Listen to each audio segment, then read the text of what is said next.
Good afternoon, everyone. Buenas tardes para todos. Un día muy especial.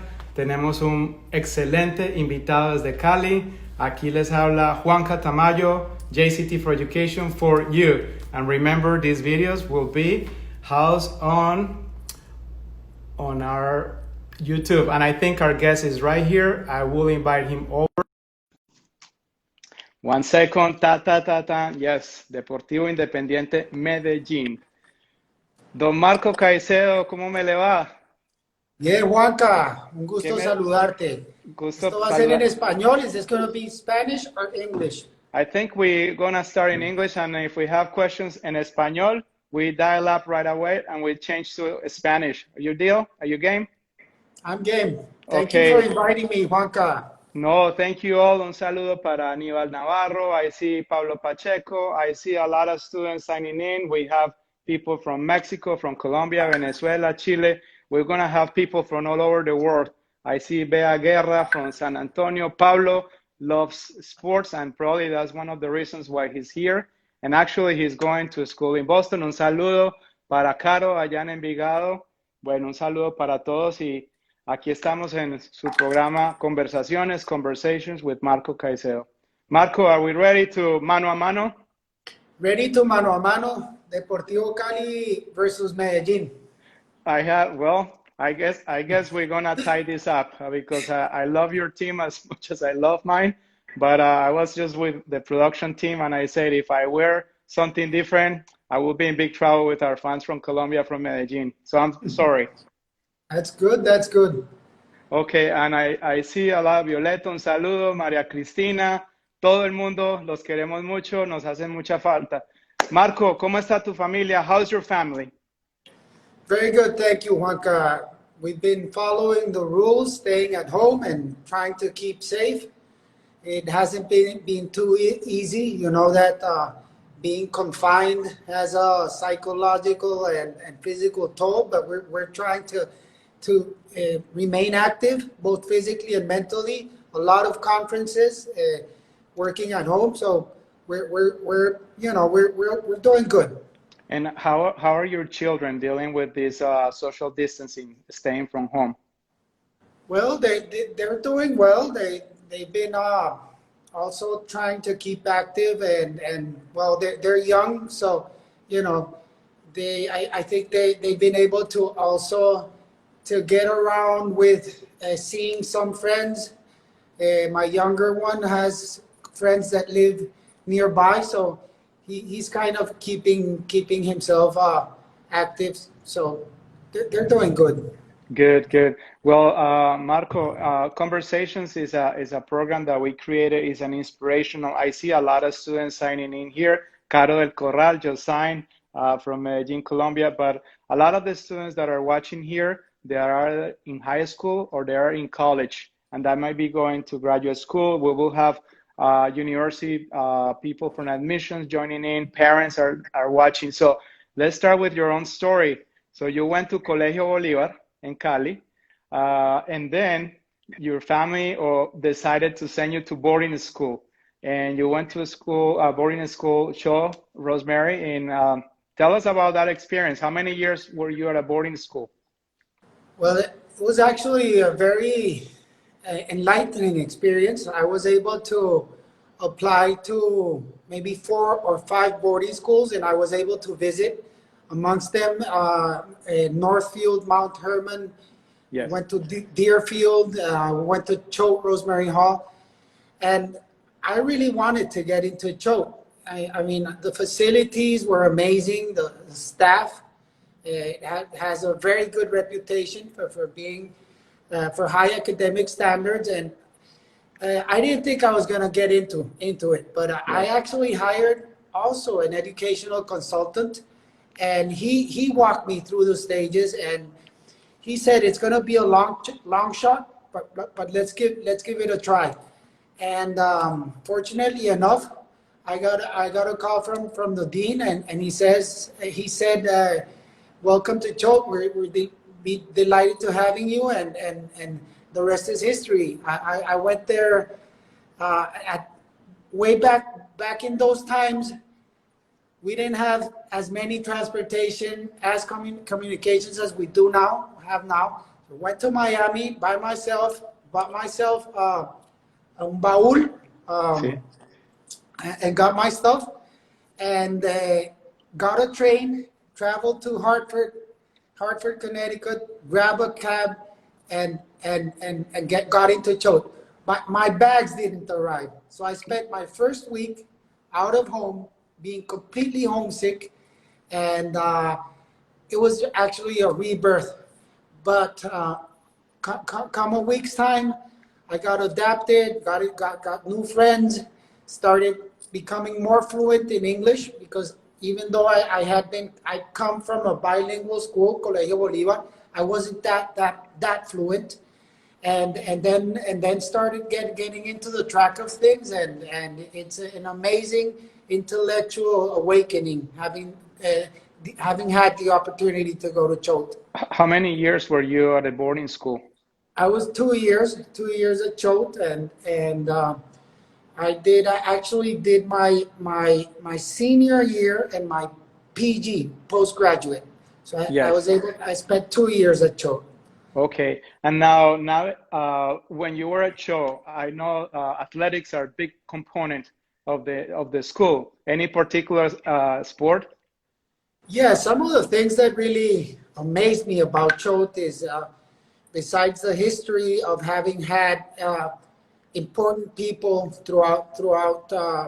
important people throughout American history, ex-presidents, writers, John Dos Passos, and we're talking John F. Kennedy, but also a lot of sports uh, fans, and the programs are so sophisticated, the facilities, and I was into sports in Colombia, but I stepped up the whole level of sophisticated and the whole uh, way the professionalism they get into having a team with a structure and having facilities. So I got into squash and Okay. soccer. Those were the two sports that I practiced, and actually to the date, I still practice squash. I've been able to be a Colombian national champion senior, Wow. and it was an amazing experience. Having sports in my life has been something that I cherish, and that it changed my life, and I owe that to Cho. Okay. Un saludo para Angie Restrepo, number one, F del Cali. And now, when you were at show, did you guys win your regional national championship? Did you guys win? Yes, yes. Our Cho team was number one for New England, the New Okay. England area. So we were always top five. I had a tough time making the team. My first year, I was able to make junior varsity. Then the second year, I was able to make varsity, and ended up being top five. We ended up being a New England champs, Division One, and I had a very good fortune of having met the Tufts squash coach. Okay. In one of these meetings in the nationals, he saw me and he told me, would you be interested to going to Tufts? And I knew Tufts because my brother went to Tufts. He was already into Tufts, and I said I'd be more than delighted. So he told me, how are your grades? I said, well, I do well. I'm not the best student. Choate has a very high academic standard. I mean, the students there are top elite academically wise. But he told me, if you want me, I can get you into Tufts. And from then on, he took me through the process, and he was actually very instrumental, the Tufts squash coach, and he wanted me in the team, and I had good grades. So we went through applications, and then I was able to get into Tufts, which is also one of my enlightening experiences. And how do you survive at tough? Because I know the academics are tough, they've been always extremely hard. How do you survive that environment? Well, it was difficult. It was difficult, especially because I wasn't used to being alone and having so much liberty. And at the beginning, I guess I wasn't sticking to the program. I wasn't that, I never went into the dorms. I think that affected me a lot. If I can recommend something to kids, is that it's important for them to get into the dorms, because that's the way they can adapt themselves even better. Because at college, no one is going to be rearing your butt to get off and to get started. It's you on your own, and that took a toll on me at the beginning. Then I got the drift of it, and I was able to adapt, and eventually got my degree. I know, and I want to thank you for giving that advice to students, because nowadays no one wants to live on campus unless it's mandatory.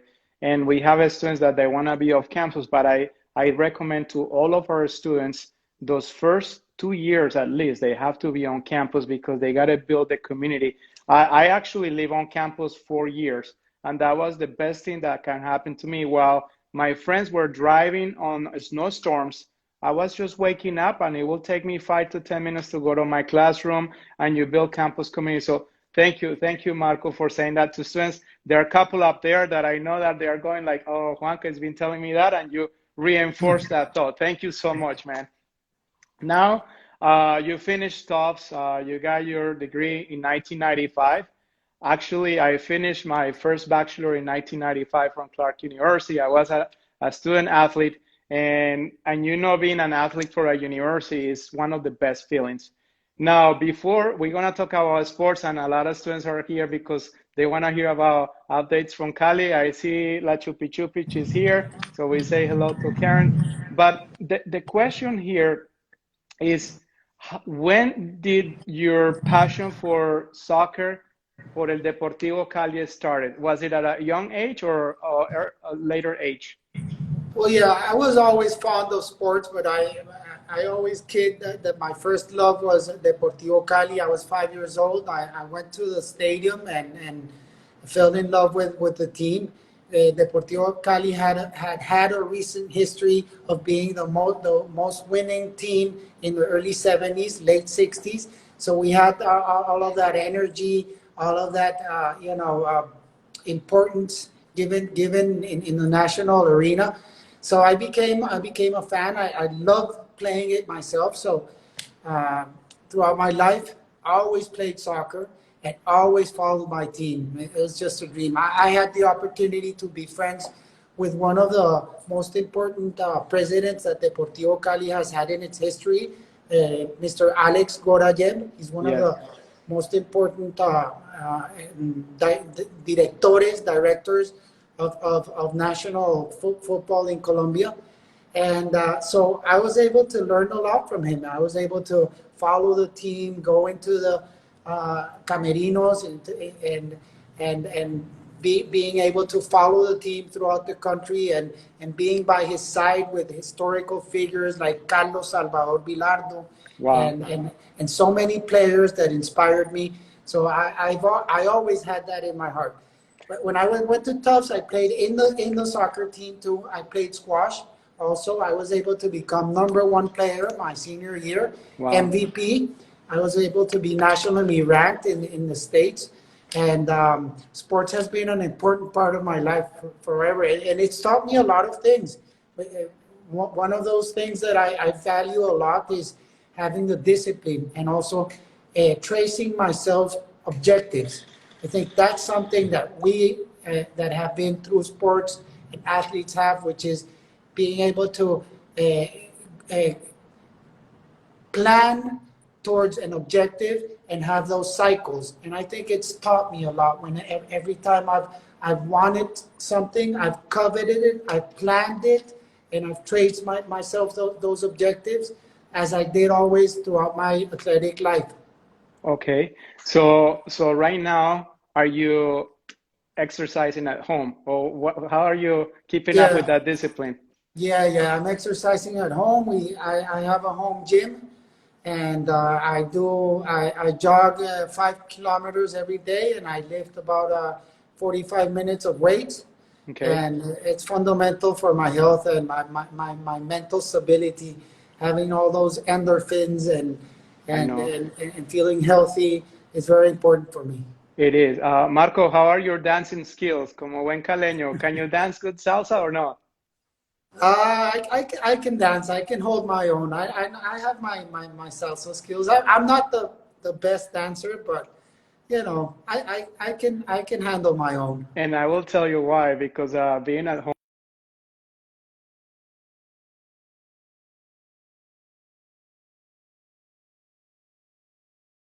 and there is this dance fitness, and the lady teaches you all kinds of dancing while you're doing aerobics and push-ups and things like that. So I've been getting my salsa moves back through Dance Fitness Colombia with Jennifer Varela. I highly recommend her videos. They are phenomenal. So Marco, you finished in 1995. Then you come back to Cali, uh, going back to one of the toughest times in Colombia, recovering. The economy is beat up, and then you have one of the challenges, and now you're working for a family business. How was that experience working for Colombina? Well, I had when I graduated a double major in history and political science. I always liked the humanities. I like to read a lot. I never thought I was going to get into business, and my first business was actually a nightclub. Okay. I came back. I mounted a nightclub. It actually went very well. But then after a time, I said, I mean, this is something temporary. So I asked the Colombina CEO if he'd take me into Colombina. He said, it's very difficult for you to work, to actually be seen as a regular employee because I was a major stockholder. But he told me, I'll take you in and we'll do a program where you can get to know the company from its insides and from the bottom up. So I started moving from area to area, started in strategic planning, then we moved on to logistics, moved on to production plans, moved on to marketing, and was able to garner a complete view of the company.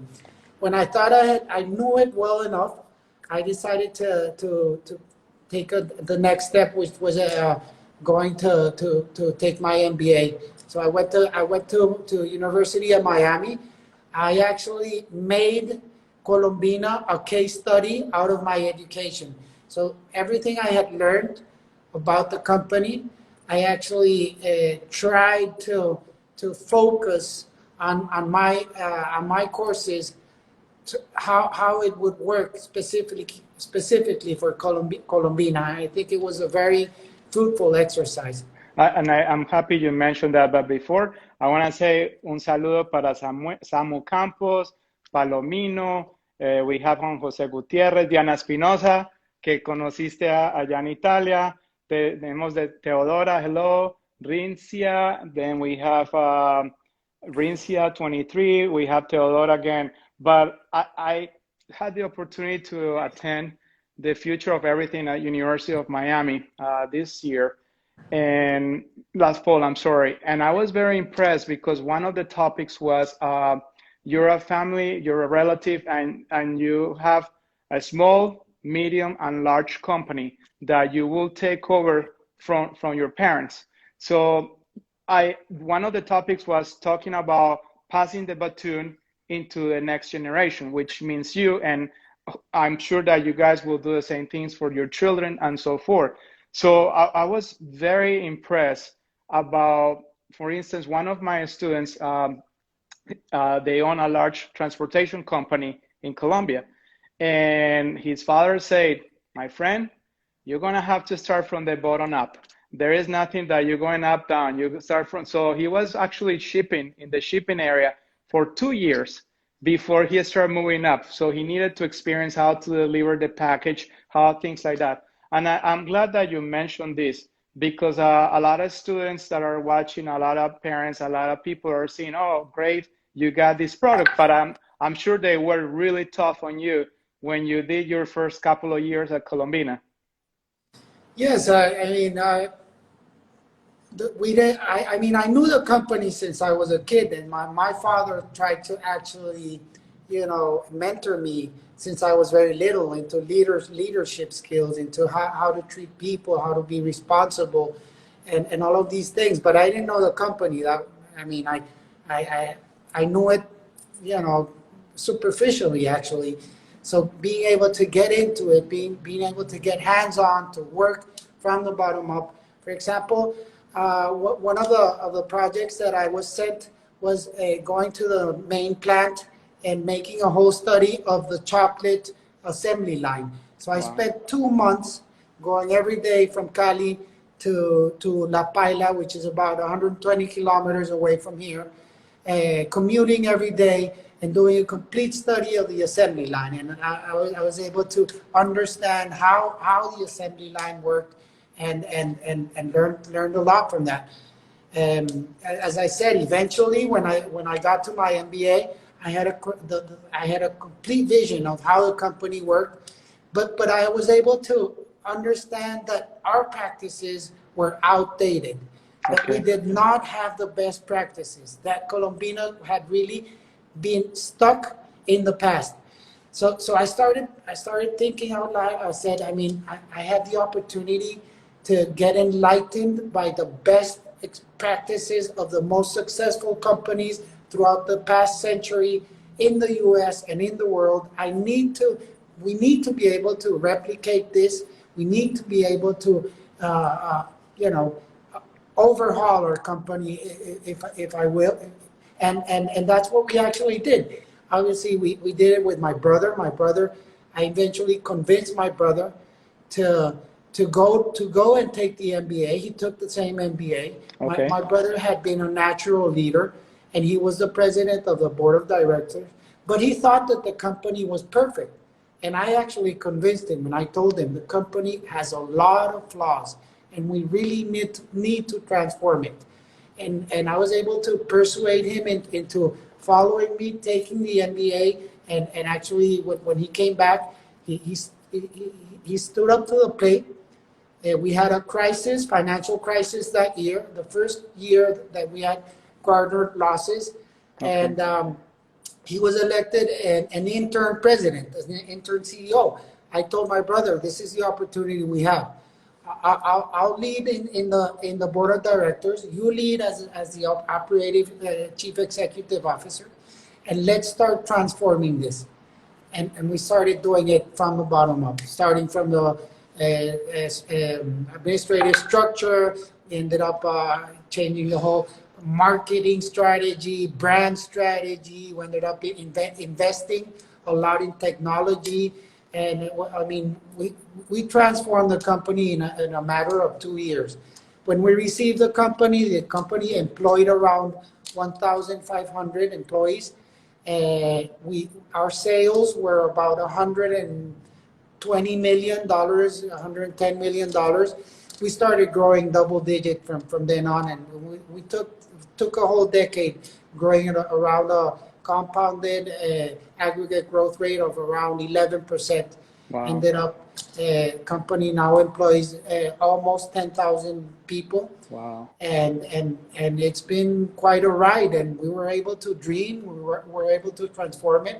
Obviously, with the help, you always need a lot of people. You need talent, you need human resources, you need financial resources, but you need the correct planning. And I think the MBA actually gave us that edge, gave us that push we needed, that safety, that sense of empowerment that we needed to be able to transform a company. Definitely, I hope to see you at the Future of Everything in March of next year. They already had the date set, so I will send you, and it will be a delight to see you there. Uh, Now that we're talking about leadership, so what makes you a great leader, or what is leadership, Marco?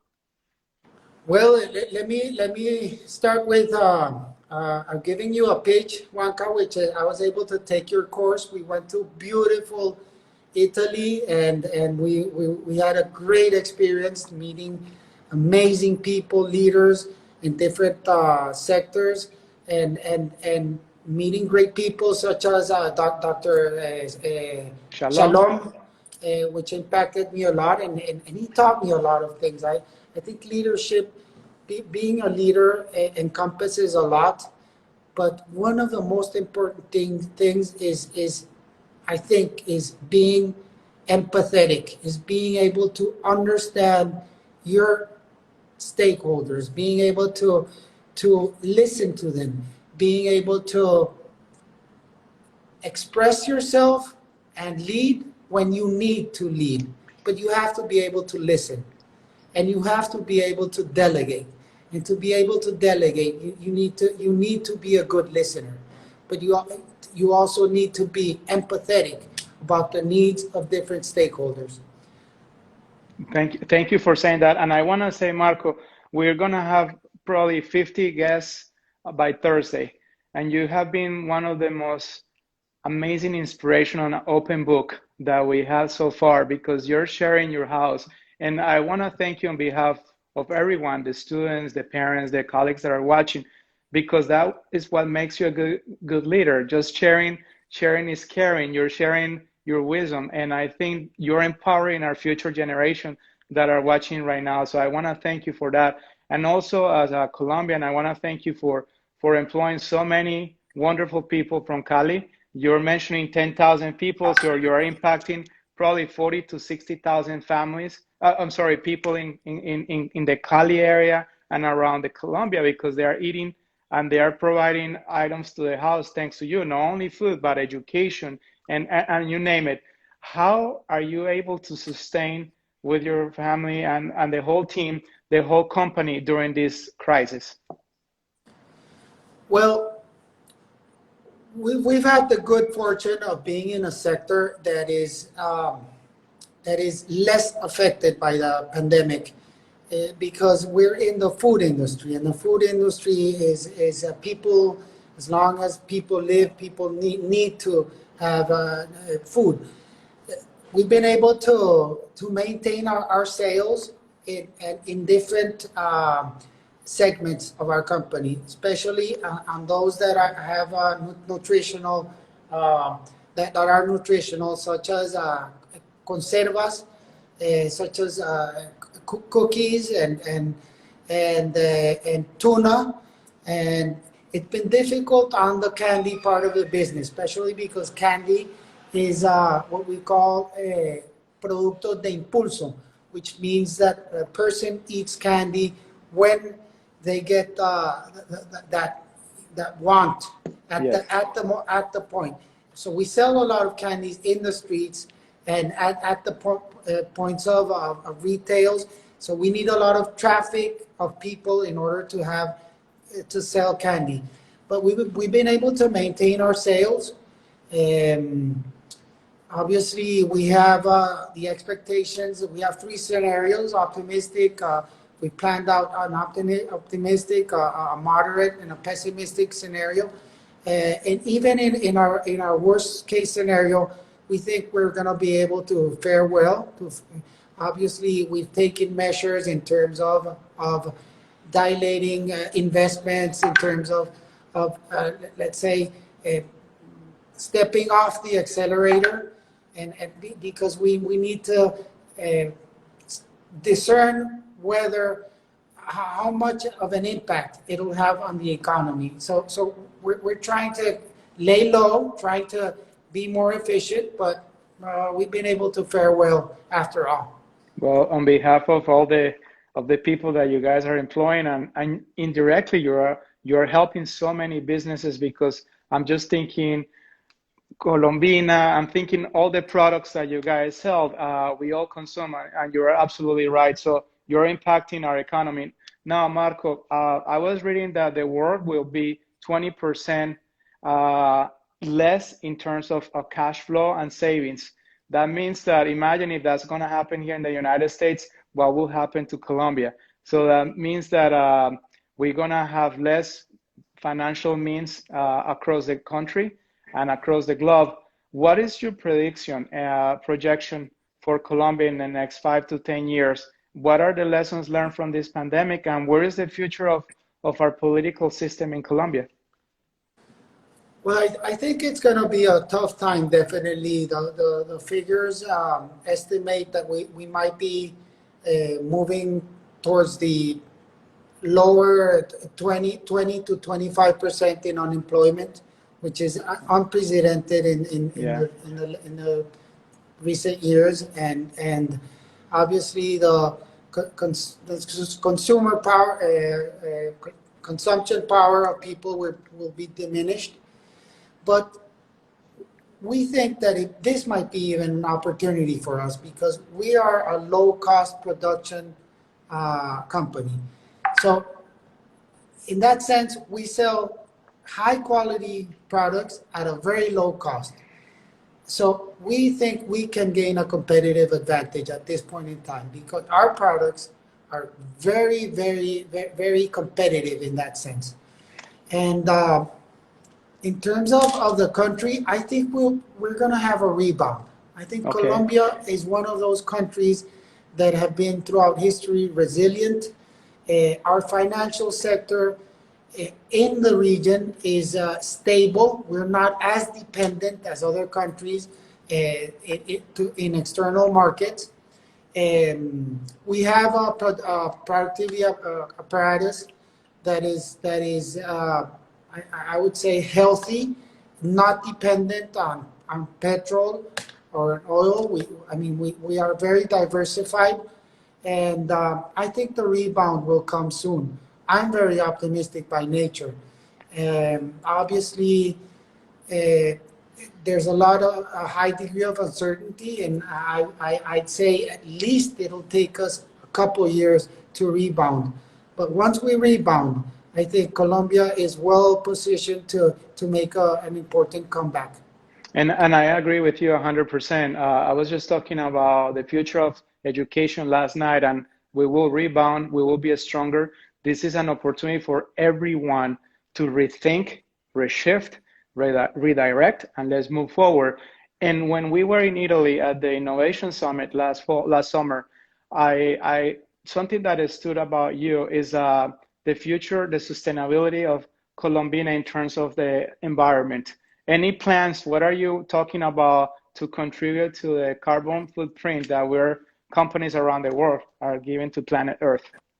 Yeah, this is a project that we have been we've been embarked on this project for maybe 5 6 years already. So we believe firmly, and this is out of principle, that we need to be responsible with our communities. And responsible means with our employees, it means with our society around our areas of influence, and we need to be responsible with the environment. So we have been very dedicated to investing a lot of resources, human and financial resources, to position our company as a leader in the RSC, Social Responsibility Mm-hmm. Corporation. And much to our pride, if I will, is that we are ranked in the top 10th percentile in the world as one of the most responsible companies, as evidenced by the Wow. Dow Jones Sustainability Index. Wow. So this is Robeco-San. They have a series of parameters with which they measure us, and we strive every year to advance. And this year we're aiming to be able to get into the top 7 percentile. If we do that, we're aiming to get the bronze medal as being one of the top 3 companies in the food sector in the world as being responsible. This is more than an investment. Is We do it as a principle, but it's also something that will allow us to move into the future in terms of acceptance in the financial sectors, in the capitals, in the financial capitals, accessibility to capitals, and also in the new generations of consumers. Every Wow. day, consumers are looking more for companies that are responsible. When they make their decision, they really weigh heavily on companies that are sustainable, that are responsible. So we invest a lot of money without seeking a return, but we believe these are good practices that will have a return. And I want to thank you. And Carolina, she says great information, and I couldn't agree more. You're giving us great information, particularly for the students that are watching, so they have that conscience, that social responsibility with the environment. So I think they're going to carry, and I applaud your efforts and everybody at your company for leading that one. Now, Marco, you are so busy. You're leading 10,000 employees. You're leading over 500 products that you guys are selling. And here you are. You have your green jersey from Deportivo Cali, and you got involved with the direction of the team. Tell us, how did that happen? When did it start? On top of all the responsibility you have to have that beautiful job of leading the team as well. Well, this is something I might have dreamt of it sometime, but I never actually sought it actively. A couple of years ago, my friend told me, "Would you be interested to vying for one of the seats in the board of Deportivo Cali?" Deportivo Cali is an open society. We have around 1,800 members. There are elections that are held every 4 years. I said, well, yeah, I mean, if I can serve, let's give it a shot. So then again, coming back to my sports discipline, I said, I have 3 months to make a campaign and to design this. So I got rolled up my sleeves and started working every day from morning to until 9 p.m.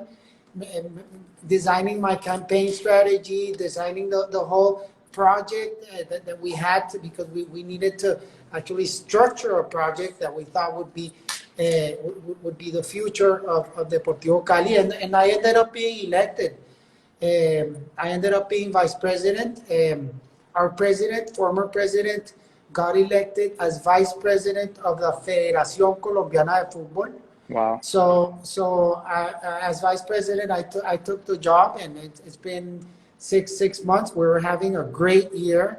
Actually, I've been restructuring financially Deportivo Cali because we had been struggling in terms of cash flows, in terms of our company was actually a company, if you can call it, was not faring well in terms of earnings and losses statements, financial statements.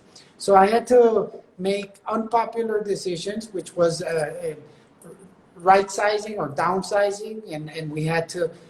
The main toll in terms of cost is the players. Okay. And there's a salary bubble that Colombia has been living. So I couldn't hire those mega stars. We had to lay down. It was really unpopular, but I actually brought a sports manager, which was my friend Gorayet, the son of the director. I brought him in. We said, listen, we need to make a competitive team with our fingernails, and we actually did it. We were able to stabilize the financial. We were able to have a season where we were unbeaten, and we were one game away from being in the top 3, and we're looking forward to restarting the season because we think this year we're going to be champions. I'm sorry for your beloved Medellin, but this year is our year. Well, we can always take turns, but I want to have this opportunity. You have Dortegont saying, greetings, Marco. Keep working hard for our beloved Glorioso.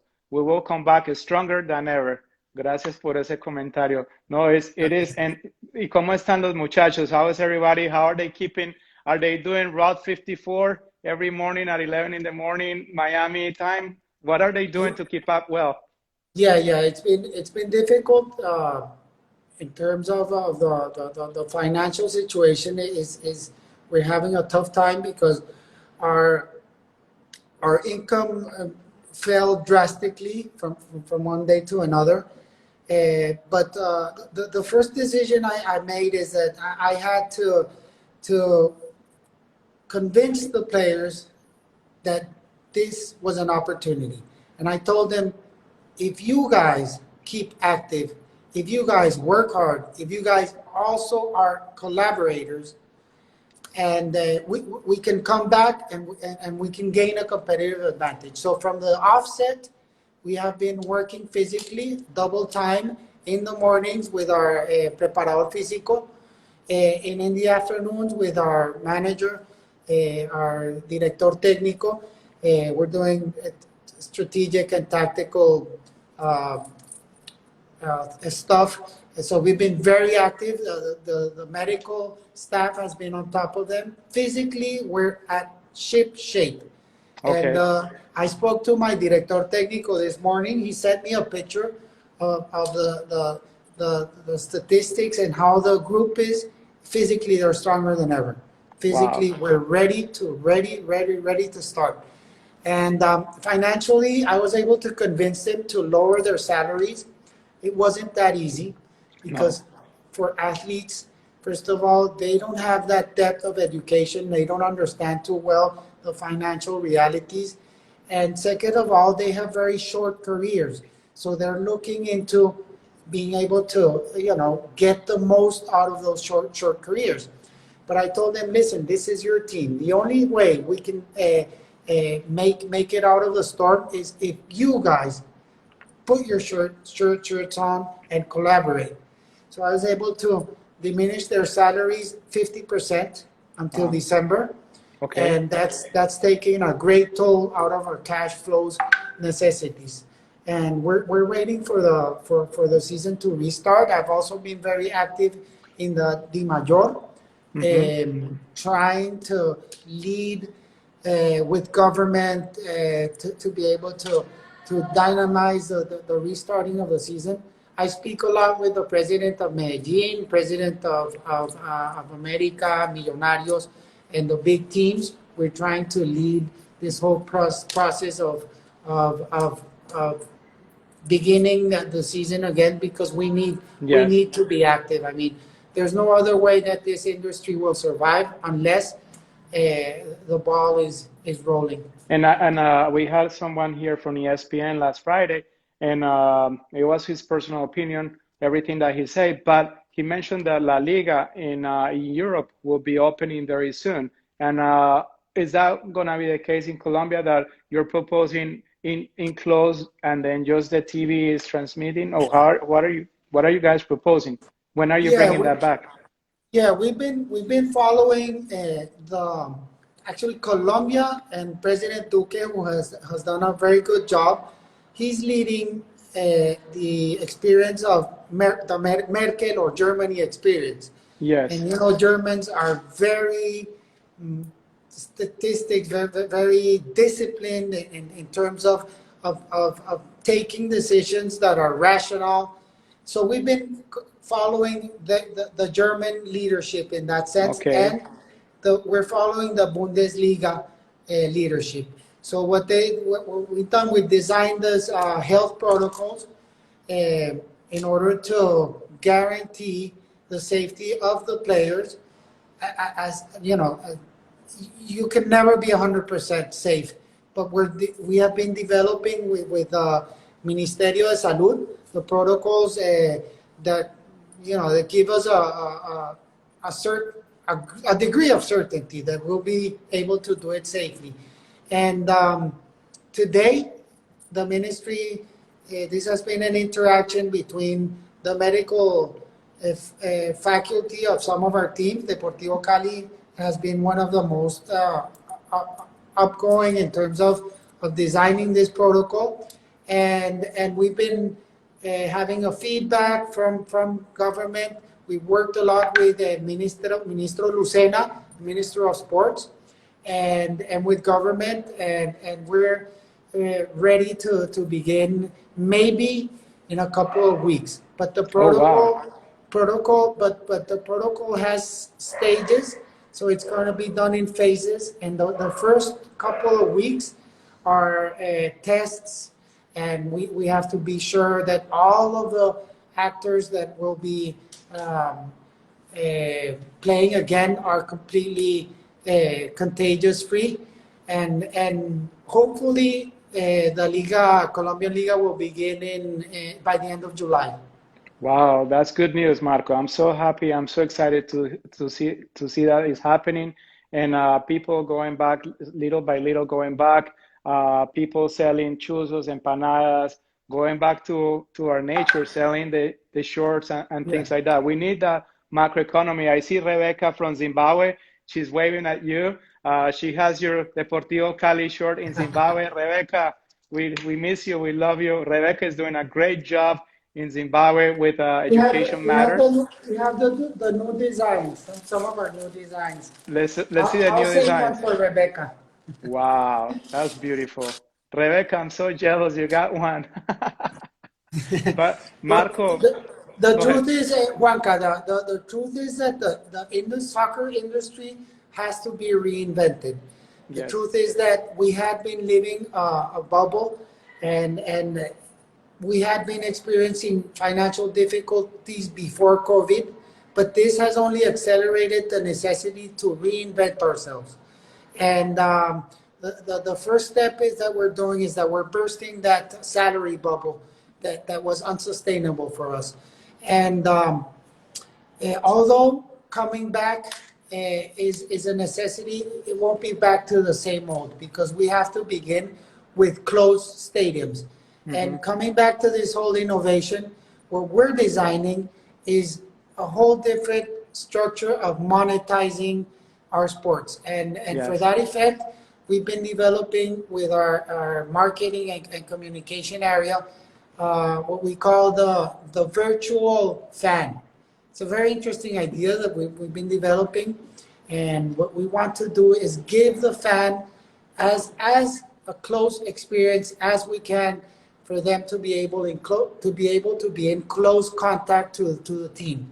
So we're going to Wow. be able from the transportation, from the bus, we're going to go to the locker rooms, and we're going to have these screens, large screens in the stadiums where people will be able to be actually inside the stadium Wow. with their pictures.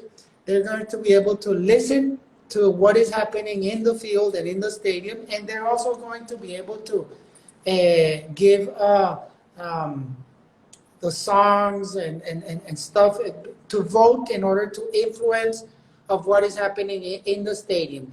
And we're also going to be able to give them a physical material such as balloons and stuff, sending them to their homes.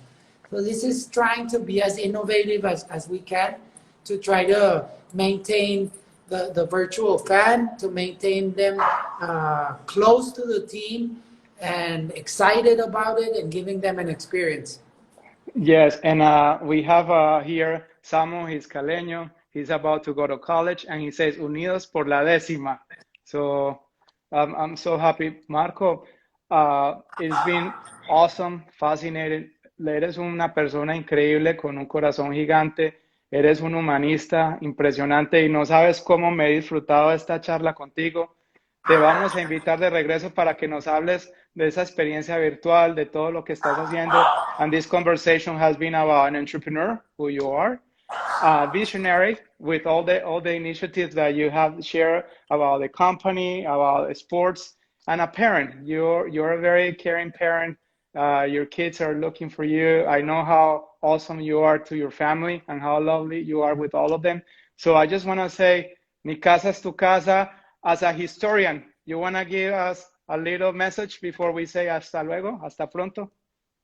Well, no, thank you for having me, Juanca. You know that I have a great deal of gratitude for having met you. I told you that the influence that you had on us on behalf of Violeta, who's also been studying and has been very, very disciplined about everything she learned at the program.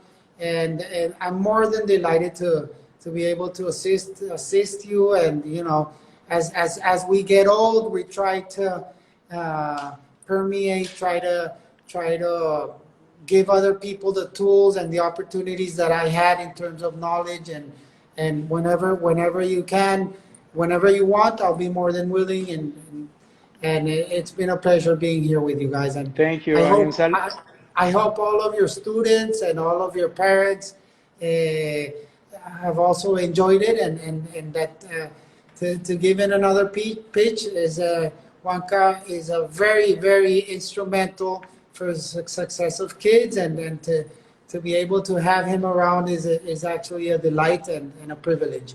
Thank you, Marco, for understanding my way of futuristic thinking of education. But it is an honor having you here, and I hope all the best to you, your family. A Violeta, un abrazo muy grande. Fue un placer conocerla también. Aquí me dice Guillermo Salazar, Juanca, ¿cómo se te ocurre estar con la camiseta del team? Guillermo, this is a friendly conversation. Es una conversación de amigos, de un hincha a morir del Medellín, de un hincha férrimo del Cali, pero aquí somos hermanos y somos Colombia. Un saludo para Guille, mi concuñado. Un saludo para todos, y to everyone watching, remember this is going to stay here on IGTV, Juan Catamayo. We will put it on YouTube. And Marco, it will be up there for case study. I will send it to University of Miami as well, to our friends at Tufts. Thank you so much for your time. It's been a blessing afternoon, man. Thank you. Un abrazo. Hasta Un luego a abrazo. todos. Bye bye. Chao. Chao. Bye.